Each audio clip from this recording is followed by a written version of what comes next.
Telugu Desam party వారు ఒక flexi కట్టారు, మీ అందరూ చూశారు. ఆ ఫ్లెక్సీ దగ్గరికి వెళ్ళి ఇలా ఫ్లెక్సీ కట్టడం తప్పు, మంచి సాంప్రదాయం కాదు, ఈ ఫ్లెక్సీని మీరు తీసేయండి, తీసేయకపోతే నేను తీసేస్తాను అని ఫ్లెక్సీ దగ్గరికి వెళ్ళి మీడియా మిత్రులందరినీ పిలిచి చెప్పాను. ఇది చెడు సాంప్రదాయమా? అప్పుడు ఎవరు లేరు. నేను చించేస్తే అడిగేవాడు లేడు. చించటం మంచి సాంప్రదాయం కాదు, రెచ్చగొట్టడం మంచి సాంప్రదాయం కాదు, ఇలా మా మీద మీరు ఫ్లెక్సీలు కట్టడం తప్పు. మీ గొప్పతనాన్ని గురించి కట్టుకోండి, చంద్రబాబు గొప్పవాడని కట్టుకోండి. జగన్మోహన్ రెడ్డి గారిని దూషిస్తూ, సుబ్బారెడ్డి గారిని దూషిస్తూ, కరుణాకర్ రెడ్డి గారిని దూషిస్తూ మీరు కట్టకండి తప్పు అని చెప్పాలని ఆవేదనతో నేను వెళ్ళానే. వెళ్ళి చించేయలేదే, చెప్పాను, వచ్చేశాను. ఇది జరిగినటువంటి అంశం. నెక్స్ట్ రోజు రాష్ట్ర వ్యాపితంగా పిలుపునిచ్చింది వైఎస్ఆర్ కాంగ్రెస్ పార్టీ. ఇలా తప్పుడు ప్రచారం చేస్తున్నారు, ఫ్లెక్సీలు కడుతున్నారు, దీని మీద గుళ్ళల్లో పూజ చేసేయి. ఎందుకంటే లడ్డూకు సంబంధించినటువంటి అంశం అది, పవిత్రమైన లడ్డూకు సంబంధించిన అంశం అది. వెళ్లి గుళ్ళల్లో పూజ చేసి చంద్రబాబు నాయుడు గారి విధానం గాని ఆలోచన గాని మార్చమని భగవంతుని ప్రార్థించమని మాకు పిలుపు వచ్చింది. ఆ దగ్గరలో ఉన్న వెంకటేశ్వర స్వామి గుడికి వెళ్ళాను, పర్మిషన్ తీసుకుని వెళ్ళాను, పూజలు చేశాం. అప్పుడు నల్లపాడు పోలీస్ సిఐ నాకు ఫోన్ చేశాడు, వంశీ. ఎస్పీ గారు అడగమన్నారండి, మీరు ఆ ఫ్లెక్సీని చింపడానికి వెళ్తున్నారా లేక పూజకి వెళ్తున్నారా అని. ఎందుకు చింపుతామయ్యా, పూజకి వెళ్తున్నాము అంతే తప్ప చింపే ప్రశ్న ఉద్భవించదు అని చెప్పా. పూజ చేసి వస్తుంటే ఏం జరిగిందో మీరు అందరూ చూశారు. కర్రలు, రాడ్లు తీసుకుని నా కారు మీదకి వచ్చారు, నా కారును కొట్టే ప్రయత్నం చేశారు, తిట్టారు, బూతులు, భయంకరమైన బూతులు. మీరు చూశారు ఒక మహిళ ఎలా తిట్టిందో, ఆమె సంగతి కూడా తర్వాత చెప్తా నేను. అందరూ ఫిల్దీ లాంగ్వేజ్ ఇష్టం వచ్చినట్టుగా ఎమ్మ ఎక్క తిడుతుంటే ఎస్ ఆవేశం వచ్చింది. స్పర్ ఆఫ్ ది మూమెంట్ బయటకు వచ్చి నేను కూడా బూతులు మాట్లాడాను. It is a purely reaction. నా ఉద్దేశం అది కాదు, ఇట్ ఇస్ ఎ రియాక్షన్. ఎదుటివాడు చేయొత్తుంటే పట్టుకోవటం, ఎదుటివాడు తిడుతుంటే తిరిగి తిట్టడం, ఇది మాత్రమే జరిగింది. ఏం జరిగిందని తర్వాత వాళ్ళు తిట్టారు, నా కారు మీద కొట్టారు, నేను తిరిగి తిట్టాను, ఇంటికి వచ్చేసాను. ఆలోచించాను 1-2 సార్లు, ఎందుకురా తొందరపడ్డాను. నా అంతరాత్మ ఒప్పుకోలేదు, నా అంతరాత్మ బాధపడింది. వెంటనే వాలంటరీగా వచ్చి మీ అందరి సమక్షంలో 4:20 4:30 మళ్ళా ప్రెస్ మీట్ అరేంజ్ చేసి, నేను చంద్రబాబు నాయుడు గారిని ఉద్దేశించి తిట్టలేదు, ఆ స్పెర్ ఆఫ్ ది మూమెంట్ లో, ఒక చిన్న ఆవేశంలో, వాళ్ళు తిడుతున్నారనేటువంటి ఉద్దేశంతో నేను ప్రతిస్పందించి తిట్టాను. అయినా తప్పే అది. నేను ఈ వయసులో ఇంత సీనియర్ అయ్యుండి తిట్టి ఉండవలసింది కాదు అని పశ్చాత్తాపడ్డాను. పడ్డానా పడలేదా? పశ్చాత్తాపడితే చెప్తారుగా చాలా మంది, పశ్చాత్తాపానికి మించిన ప్రాయచిత్తం లేదని నేను పశ్చాత్తాపడ్డాను. ఏం జరిగిందండి తర్వాత? ఎంత ఘోరం అండి. నా ఇంటి మీదకి వచ్చారండి, ఎంతమంది వచ్చారండి, ఎంతసేపు ఉన్నారండి? 5ంటికి వచ్చారు. ఇది 4:20కి నా సమావేశం జరిగితే మీరందరూ ఉన్నారు, మీడియా అంతా ఉంది, ఎవరు వెళ్ళలేదు. 5ంటికి వచ్చారు. ఎప్పుడు దాకా ఉన్నారండి? రాత్రి 12 దాటేంతవరకే ఉన్నారు. ఇక్కడే బ్యాచ్లుగా వస్తున్నారు. పెదకూరపాడు వాళ్ళు వస్తారు, వినుకొండ వాళ్ళు వస్తారు, సత్తెనపల్లి వాళ్ళు వస్తారు, భాష్యం స్టూడెంట్స్ వస్తారు, విధ్వంసం చేస్తారు. గదిలో ఉన్నారు. 10-20 నిమిషాలకు తీసుకెళ్లారు. నా ఇంటి మీద నా పిల్లలు ఉన్నారు, నా మనవాళ్ళు ఉన్నారు, తరిమారు, పగలగొట్టారు. పోలీసులు లేరా? అందరు పోలీసులు ఉన్నారుగా. ఆపే ప్రయత్నం చేశారా? 1 గంట కాదు, 2 గంటలు కాదు, ఇంతకుముందు కూడా దాడులు చూశాం. వస్తారు, స్పరావతి కొట్టప్పుడు కొడతారు, పారిపోతారు. అలా కాదు ఇది, అలా కానే కాదు ఇది. 7 గంటల సేపు కరాళ నృత్యం చేశారు ఇక్కడ. ఎవరి మద్దతుతో చేశారు ఇక్కడ? పోలీసుల మద్దతుతో చేశారు. రక్షించవలసిన వాళ్ళు పోలీసులు, హింసాత్మక సంఘటనలు చేస్తున్న వాళ్ళు తెలుగుదేశం గూండాలు. పోలీసు గూండాలు ఏకమైపోయారే, ఎక్కడ చూశారా? ఇప్పుడన్నా విన్నారా?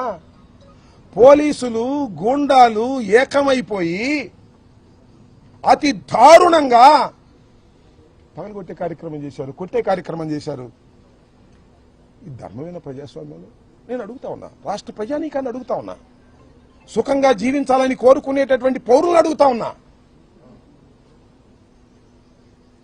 సీఐలు పర్యవేక్షణ, ఎందుకంటే ఇక్కడికి వచ్చిన వాళ్ళ మీద మళ్ళీ ఎదురుదాడి చేస్తారేమో వైఎస్ఆర్ కాంగ్రెస్ పార్టీ వాళ్ళని.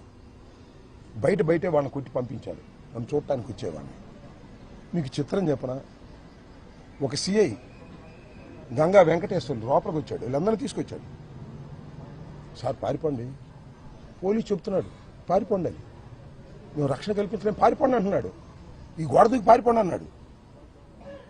మిస్టర్ గంగా వెంకటేశ్వర్లు, అంతా నువ్వే దాడి చేయించుతున్నావు, పారిపోవటం కంటే చచ్చిపోవటం మేలు, పారిపోను అని చెప్పా. ఇలాంటి సంఘటనలు ఎప్పుడన్నా విన్నారా మీరు చరిత్రలో? సినిమాల్లో అయినా చూశారా? ఎంత దారుణం అండి ఇది.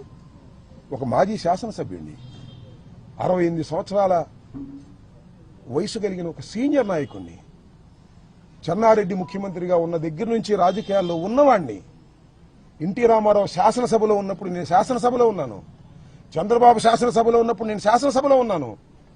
ఇంత దారుణం అండి, ఇంత అన్యాయం అండి, దీన్ని స్పందించరండి. That's all. అది పట్టుకెళ్ళారు 10-20 నిమిషాలకి లాకప్లో పెట్టారు, పెట్టుకొని ఐ డోంట్ కేర్ అన్నా. అక్కడ మీకు ఒక సంఘటన చెప్తా. 2:30కి నన్ను లెగ్గొట్టి కానిస్టేబుల్ గంగా వెంకటేశ్వర్లు పైకి తీసుకెళ్లారు. నేను కోర్టులో కూడా చెప్పాను, చాలా మంది నమ్మల. అబద్ధం చెప్పను, పోలీసు వాళ్ళ మీద అసలు అబద్ధం చెప్పను. కొట్టడానికి ప్రయత్నం చేశారు నన్ను. 68 ఏళ్ల శాసనసభ్యుడిగా 2 సార్లు చేసి ముఖ్యమంత్రి దగ్గర మంత్రిగా చేసినటువంటి వ్యక్తిని ఏపీఐసీ చైర్మన్ చేశాను, అనేక బాధ్యతలు చేశాను. ఇద్దరు కలిసి కొట్టడానికి ప్రయత్నం చేశారు. మళ్ళీ ఎందుకు అనుకున్నారో మరి తెలియదు, వెనక్కి వచ్చేసారు, కూర్చోబెట్టారు, కాళ్ళు పగలు తీశారు. 2 కానిస్టేబుల్స్ కూడా ఉన్నారు, వాళ్ళు ఎవరో నాకు తెలుసు, పేర్లు కూడా తెలుసు. దీని మీద న్యాయస్థానానికి వెళ్తాను, ఈ అన్యాయాన్ని ఎదుర్కోవడానికి ప్రయత్నం చేస్తాను. ఏందండి ఇంకొక బాధాకరమైన విషయం మీరు గమనించారో లేదో, నాకు బెయిల్ రాకుండా ఉండేందుకు ఈ వంశీ అనే ఆయన రిమాండ్ రిపోర్ట్లో ఏం రాశాడో తెలుసా? నేను చంద్రబాబుని తిట్టానని కాదు, అరే కమ్మ నా కొడకల్లారా, కమ్మ నా కొడుకులు ఇక్కడ ఉంటే చంపేస్తా, చంద్రబాబు కమ్మ నా కొడక నేను అన్నానా? చెప్పండి, విన్నారా మీరు ఎప్పుడన్నా? కులం పెట్టి తిట్టానా? నాకు 3 కూతుళ్ళు, భర్తలు 3, నేను నా భార్య, మొత్తం 8 మంది నా కోర్ ఫ్యామిలీ. 8 మందిలో 4 కాపులం, 2 కమ్మ సామాజిక వర్గానికి చెందిన అల్లుళ్ళు. నాకు వాళ్ళు తిట్టాను, నేను కమ్మ నా కొడకల్లారా అని తిట్టానంట. రాస్తాడు వంశీ, ఆయన చౌదరి గారే రాసి కోర్టులో ప్రొడ్యూస్ చేశారు. అంబటరాంబాబు కులం పెట్టి తిట్టాడు, చంద్రబాబుని కులం పెట్టి తిట్టాడు, కులాలను రెచ్చగొడుతున్నాడు. కులం పేరెత్తింది మీరే మొదటిగా, కులాలను రెచ్చగొడుతున్నాడు. ఇదిగో చదివి వినిపిస్తా. రిమాండ్ రిపోర్ట్లో, at chilli centre Ambati terrorised the common people going on the road. He also threaten to kill Telugu Desam party cadre. Telugu Desam party cadre చంపేస్తానంట. He created a ruckus by interrupting people walking on the road and swearing at them by abusive language, బూతులు తిడుతూ abusive language లో తిట్టేటటువంటి ప్రయత్నం చేశానంట. Threatening that if any belongs to Kamma, ఎవడైనా కమ్మ కులానికి చెందినవాడు ఇక్కడ ఉంటే, abuse in a filthy language, ఒక చండాలమైన భాషలో తిట్టానంట. కమ్మ నా కొడుకులు will be killed if they are here, Kamma నా కొడుకులు ఇక్కడ ఉంటే నేను చంపేస్తా అన్నానంట నేను. On this occasion Ambati Rambabu addressed Chandrababu Naidu, రమ్మను కమ్మ నా కొడుకుల్ని. చంద్రబాబు కమ్మ నా కొడుకు రమ్మన్నానండి.